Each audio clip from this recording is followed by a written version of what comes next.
Hello students, आप सभी का आपके अपने यूट्यूब चैनल स्टडी बाय ए के प्रजापति चैनल में स्वागत है। मैंने कल आपके लिए जो सिंगल स्टेज एम्पलीफायर बताया था उसके बारे में हम फास्ट रिवीजन करते हैं। मैंने उस वीडियो में आपको क्या क्या पढ़ाया था। मैंने आपको बताया था कि प्रवर्धक क्या होते हैं, प्रवर्धक किस प्रकार से काम करते हैं, कितने प्रकार के होते हैं, single stage amplifier, multi stage amplifier. तो मैंने सिंगल स्टेज एम्पलीफायर के बारे में मैंने उसका डायग्राम और उसमें जो डायग्राम होता है उसमें क्या होता है इसके बारे में मैंने आपको उस वीडियो में बताया। यदि आपने वो वीडियो नहीं देखी है तो उस वीडियो को देख लें। जैसे कि मैंने आपको उसमें सिंगल स्टेज एम्पलीफायर में बताया था, उसमें R1 R2 बायसिंग परिपथ होते हैं, बायसिंग की जाती है। इसमें दो कपलिंग कैपेसिटर होते हैं, CC एक इनपुट साइड होता है जो आउटपुट साइड होता है, ठीक, और एक ट्रांजिस्टर जो NPN प्रकार का लिया जाता है। अब वहाँ पर एक एमिटर प्रतिरोध होता है और एमिटर प्रतिरोध के समांतर में CE यानी कि बाईपास कैपेसिटर होता है, ठीक है। मैंने ये सब आपको उस वीडियो में बताया। चलिए बिना देरी किए वीडियो को स्टार्ट करते हैं। वीडियो स्टार्ट करने से पहले मेरी आपसे छोटी सी रिक्वेस्ट है, यदि आप हमारे चैनल पर नए हैं तो चैनल को सब्सक्राइब करें, साथ ही बेल आइकन को प्रेस करें जिससे कि हमारी वीडियो का नोटिफिकेशन आपको सबसे पहले मिले। जैसे कि मैंने आपको कल लास्ट उस वीडियो में बताया कि सी प्रवर्धक में आउटपुट वोल्टेज का इनपुट वोल्टेज के सापेक्ष कला उत्क्रमण, ये मैंने हेडिंग बताई थी। मैंने आपसे कहा था कि कल मैं इसके बारे में आपको बताऊंगा। देखिए क्या होता है कि एक CE प्रवर्धक में जब सी का मतलब है कॉमन एमिटर एम्पलीफायर में जो फार्मूला होगा वो ये होगा, VCE वोल्टेज कॉमन एमिटर की, VCC वोल्टेज कपलिंग कैपेसिटर की, माइनस ICRC यानी कि कलेक्टर पे बहने वाली धारा और कलेक्टर रेजिस्टेंस को हम घटा देंगे तब हमें ये फॉर्मूला प्राप्त होगा। जैसे कि बताया था मैंने। देखिए जब प्रवर्धक में कोई AC इनपुट नहीं दी जाती तो RC में DC वोल्टतापात ICRC होता है, ठीक है। जब हम वोल्टेज कोई AC इनपुट नहीं दी जाती तब ये होता है। देखिए थ्योरी कुछ ज़्यादा है, इसमें समझना है सिर्फ। और PDF के लिए टेलीग्राम चैनल ज़रूर ज्वाइन करें। टेलीग्राम चैनल का लिंक डिस्क्रिप्शन बॉक्स में दे देंगे, नहीं तो आप सर्च करके स्टडी बाय ए के प्रजापति आप ज्वाइन कर सकते हैं। देखिए जब प्रवर्धक को AC इनपुट वोल्टेज दी जाती है तो बेस धारा में परिवर्तन होता है। यदि प्रवर्धक में क्या होता है, AC इनपुट वोल्टेज दी जाए, इनपुट में AC वोल्टेज दी जाए तो बेस धारा में परिवर्तन होता है। यदि इनपुट वोल्टेज बढ़ती है तो बेस धारा का मान भी बढ़ता है, ठीक है। ये नोट करने वाले पॉइंट है, इन्हें ध्यान रखना है, क्योंकि ज़्यादातर अगर हम जो पेपर करते हैं, पेपर करने का यही मकसद होता है कि मेन टॉपिक लिखने पे ही हमें नंबर अच्छे मिलते हैं, ठीक है। जिससे कलेक्टर धारा का मान भी बढ़ेगा, इससे VCE कम हो जाएगा। यानी कि जब कलेक्टर धारा का मान बढ़ेगा तो VCE कम हो जाएगा, क्योंकि हमने VCC यानी कि कपलिंग कैपेसिटर के पास जो वोल्टेज थी उसको हमने घटाया था IC माइनस RE, जो हमने फार्मूला लिखा था। यदि इनपुट घटता है तो बेस धारा भी कम हो जाती है, जिससे कलेक्टर धारा का मान कम हो जाता है। IC के घटने पर BC बढ़ती है। IC अगर घटती है, IC के घटने पर BCE बढ़ती है। BCE में हुआ परिवर्तन डेल्टा BCE की लोड पर आउटपुट AC वोल्टेज के रूप में प्राप्त होता है, ठीक है। यहाँ देखिए AC वोल्टेज VO मतलब output minus RC delta IC। अतः इनपुट के धनात्मक चक्र में BE बढ़ने से IB तथा IC बढ़ते हैं, जिससे BO जो BO मतलब होता है आउटपुट वोल्टेज है वो घट जाती है। इसी प्रकार इनपुट के ऋणात्मक चक्र में BE का मान घटने से IB तथा IC का मान घटता है, जिससे BCE बढ़ जाती है या VO बढ़ जाता है, ठीक है। उक्त विश्लेषण से स्पष्ट है कि सीई प्रवर्धक में कॉमन एमिटर प्रवर्धक में जब इनपुट एसी को पॉजिटिव अर्धचक्र चल रहा होता है जो कॉमन एमिटर होता है, कॉमन एमिटर एम्पलीफायर होता है, जब उसमें एसी का पॉजिटिव अर्धचक्र चल रहा होता है तो आउटपुट एसी ऋणात्मक अर्धचक्र चल रहा होता है। आउटपुट में क्या होता है, ऋणात्मक अर्धचक्र चलता है। और जब इनपुट एसी का नेगेटिव अर्धचक्र चलता है तो क्या होता है कि आउटपुट का पॉजिटिव अर्धचक्र चलता होता है, क्योंकि हम जो सप्लाई देते हैं वो क्या होती है ये, और आउटपुट हमें प्राप्त होती है ऐसे, ठीक है। और अतः इनपुट तथा आउटपुट विपरीत कला में होती हैं।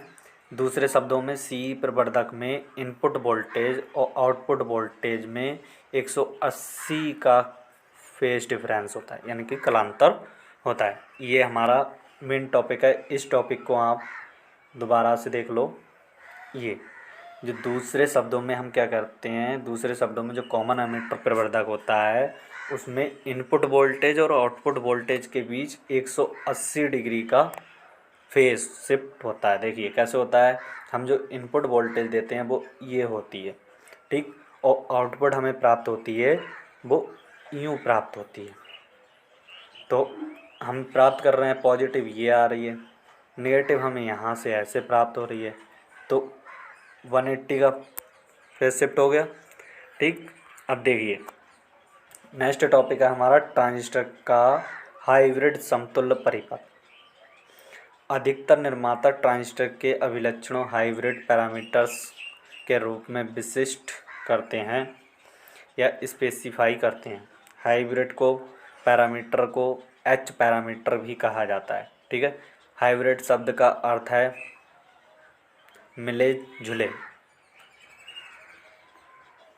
हाइब्रिड पैरामीटर का अर्थ है मिले जुले। हाइब्रिड शब्द का उपयोग इसलिए किया जाता है क्योंकि चारों एच पैरामीटर की अलग अलग इकाइयाँ होती हैं। हाइब्रिड का इसलिए यूज किया जाता है क्योंकि जो चारों इकाइयाँ उसकी यूनिट आती हैं, यूनिट वो अलग अलग प्राप्त होती हैं। आप जानते हैं कि ट्रांजिस्टर एक 3 टर्मिनल वाली युक्ति है। यदि इसमें से एक निवेश टर्मिनल बनाया जाए, दूसरे को आउटपुट टर्मिनल बनाया जाए, तथा तीसरे टर्मिनल को इनपुट तथा आउटपुट के बीच उभयनिष्ठ यानी कि कॉमन रखा जाए तो क्या होगा, तो हमें 2 पोर्ट नेटवर्क प्राप्त होगा। देखिए 2 पोर्ट नेटवर्क, जैसे मान लीजिए ट्रांजिस्टर है, ट्रांजिस्टर है, ये कलेक्टर, ये एमीटर और ये बेस, ठीक है। अगर हम इसको इसके साथ कॉमन रखें, इसको इसके साथ, तो 2 टर्मिनल ये बनेंगे और 2 टर्मिनल इधर से बन जाएंगे। तो कैसा डायग्राम प्राप्त होगा, ये प्राप्त होगा। देखिए ये B1, ये B2, यहाँ I1, यहाँ I2, ठीक है। ये हमारा प्राप्त होगा 2 पोर्ट नेटवर्क। वह परिपथ होता है, देखिए 2 पोर्ट कहलाता है। 2 पोर्ट नेटवर्क वह परिपथ होता है जिसमें टर्मिनलों के 2 जोड़े होते हैं। जो टर्मिनलों के 2 जोड़े होते हैं, जैसे मैंने आपके लिए अभी डायग्राम बना के दिखाया था, 2 इधर होंगे, 2 इधर होंगे, तो एक जोड़ा ये हो गया, एक जोड़ा ये हो गया, तो ये हो गया 2 पोर्ट नेटवर्क, ठीक। देखिए प्रत्येक पोर्ट के लिए 2 चर वेरिएबल्स राशियाँ होती हैं। चर यानी कि वेरिएबल्स राशियाँ, वोल्टेज तथा धारा। इस प्रकार 2 पोर्ट नेटवर्क में 4 राशियाँ होती हैं। इन चारों राशियों को चित्र में दिखाया गया है, चित्र 9.A। ध्यान रखना है, ये आगे चित्र आएगा, मैं आपको दिखाऊंगा। देखिए चित्र में पोर्ट 1 पर वोल्टेज V1 मैंने आपके लिए बताई थी, धारा को I1 से प्रदर्शित किया गया है। मैंने आपको यहाँ पे इस साइड में जो बनाया था ऐसे करके, इस साइड में मैंने V1 लिखा था, इधर I1 लिखा था। वॉल बहुत ही बिल्कुल ध्यान से करें, क्योंकि इस एम्पलीफायर अगर पहला चैप्टर समझ में आ गया ना, तो पूरा की पूरी जो EDC है वो पहले ही चैप्टर पे टिकी हुई है। एम्पलीफायर कैसे बनता है ये सब कुछ वहाँ पर यूज करते हैं, तो बहुत ही ध्यान से करना है। और अगर चैनल पे नए हैं तो चैनल को सब्सक्राइब ज़रूर कर लें, ठीक है। और बेल आइकन को प्रेस करें। कमेंट करके बताएं कि वीडियो कैसी लगी। चित्र में ट्रांजिस्टर को 2 पोर्ट जालक्रम माने नेटवर्क होता है। आपने कभी नेटवर्क ही पढ़ा होगा। जालक्रम माने होता है नेटवर्क। जालक्रम हिंदी वर्ड है, ये याद रखना है, के रूप में दिखाया गया है। इसके लिए ट्रांजिस्टर के तीसरे टर्मिनल इनपुट तथा आउटपुट में संयुक्त कर दिया गया है। पोर्ट 1 को इनपुट पोर्ट तथा पोर्ट 2 को आउटपुट पोर्ट बनाया गया। इनपुट पोर्ट पर धारा I1 वोल्टेज का मान VI द्वारा प्रदर्शित किया गया है और आउटपुट पोर्ट पर धारा का मान I0 तथा वोल्टेज का मान V0 द्वारा प्रदर्शित किया गया है। ठीक है, अब देखिए उससे पहले हम कुछ मेन टॉपिक हैं जो ये क्वेश्चन हमसे बहुत बार पूछा गया। मोस्ट इम्पोर्टेंट समझ लीजिए, ये इम्पोर्टेंट समझ लीजिए, आ सकता है ये। ठीक है, यहाँ पे देखिए कि डीसी लोड लाइन व एसी लोड लाइन होगा, ये मिस्टेक है यहाँ पे। डीसी लोड लाइन और एसी लोड लाइन में अंतर, differential between DC load line और एसी लोड लाइन। ठीक है, डीसी लोड लाइन और एसी लोड लाइन में देखिए क्या अंतर होता है। यह प्रवर्धक के आईसी यानी कि कलेक्टर धारा BCE कॉमन एमिटर वोल्टेज के माध्य सरल रेखा होती है जो केवल डीसी वाइसिंग अप्लाई करने के पश्चात खींची जाती है। ठीक है, दूसरी देखिए एसी सिग्नल अप्लाई करने के पश्चात कॉमन एमिटर वोल्टेज व आईसी का मान एसी लोड लाइन से ज्ञात किया जाता है। ठीक है, तीसरा टॉपिक देखिए, इसकी सहायता से प्रवर्धक का क्यू पॉइंट ज्ञात किया जा सकता है डीसी लोड लाइन की सहायता से। किसकी सहायता से? डीसी लोड लाइन की सहायता से। नेक्स्ट देखिए, एसी सिग्नल अप्लाई करने पर ट्रांजिस्टर के BCE तथा आईसी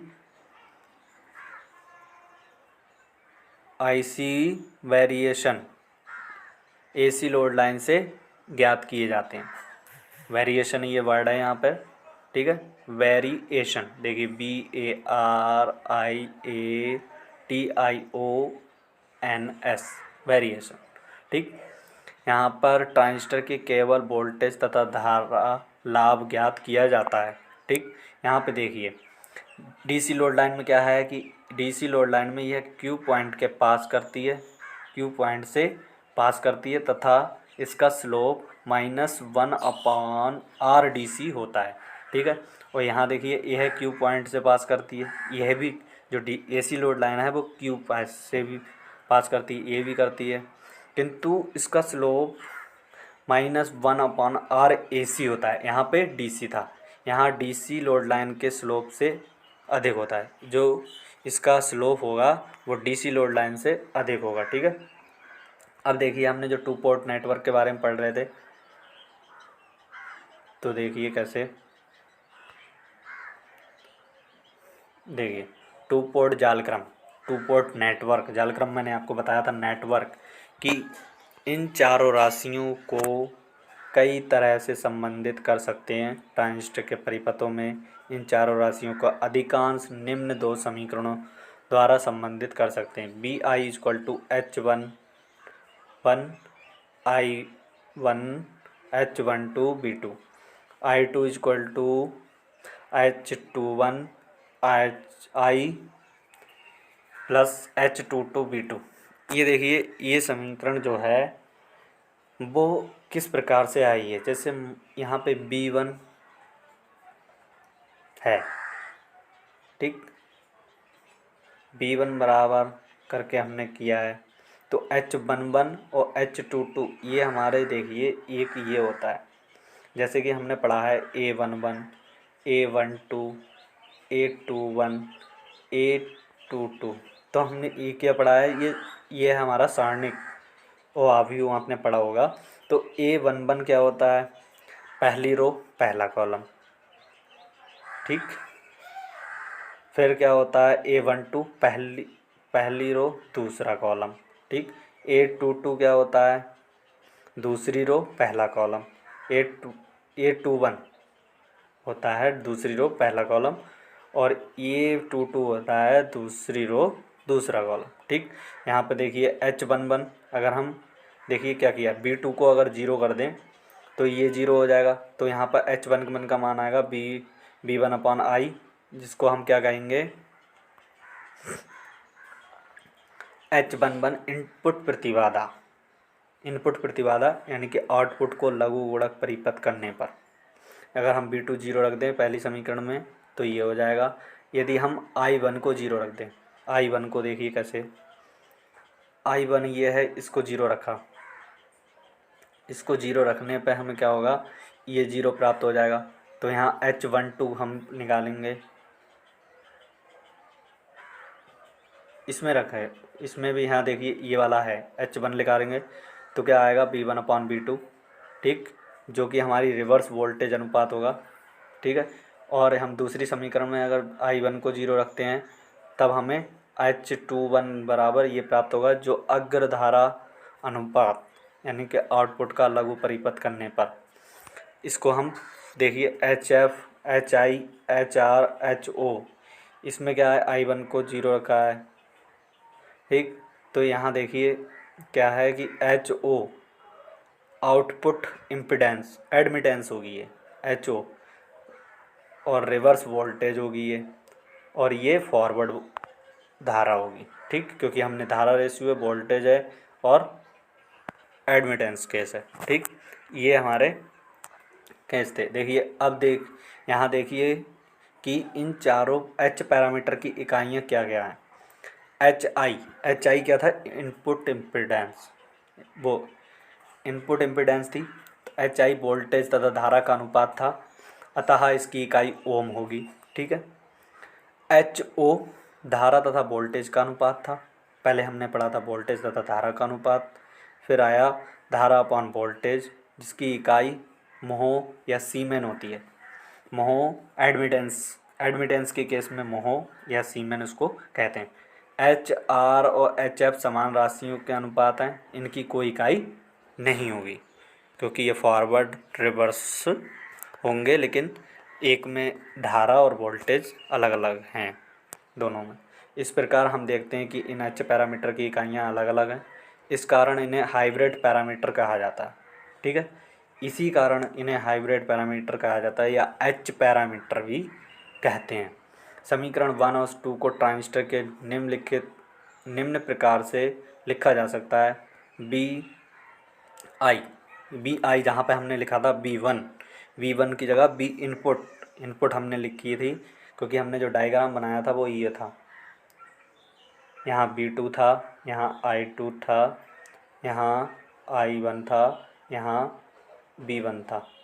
तो हमने जब B1 की जगह HI, क्योंकि हमने H11 को HI पढ़ा था, HI इसको input impedance II plus HR यानी कि रिवर्स वोल्टेज थी। BO आउटपुट वोल्टेज, V2 को हम BO पढ़ेंगे। इसी प्रकार से दूसरी समीकरण हमें प्राप्त हुई IO, जिसको हम आउटपुट धारा कहते थे, I2 HF HII plus H0 B2 की जगह B0 प्राप्त हो जाता है, ठीक। अब देखिए इन समीकरणों की सहायता से ट्रांजिस्टर के H पैरामीटर्स मॉडल बनाया जाता है।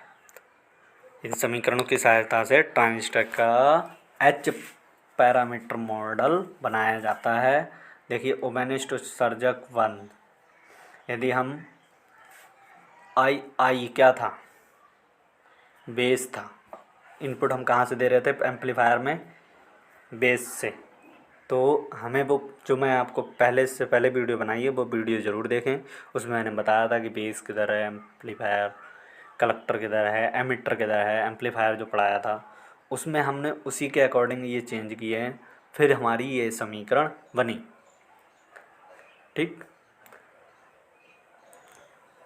और ये हमारा देखिए जो मैंने आपको चित्र बनाया, V1 I1 V2 I2 V1 I2 I1 I0 ये सब मैंने आपको पहले समीकरण में पहले वाले इसमें बताया था। ये हमारी आज की वीडियो। ये वीडियो अच्छी लगी हो तो कमेंट्स करके बताएं कैसी लगी, और हमारे चैनल पे बने रहें। मैं आपका कोर्स कंप्लीट कराऊंगा। मुझे भी आपकी चिंता है। आपके पेपर बहुत अच्छा जाएगा। यदि चैनल पर नए हैं तो चैनल को सब्सक्राइब करें और अपने दोस्तों को शेयर करें, जिससे कि ज़्यादा से ज़्यादा व्यू आएँ। Thank you.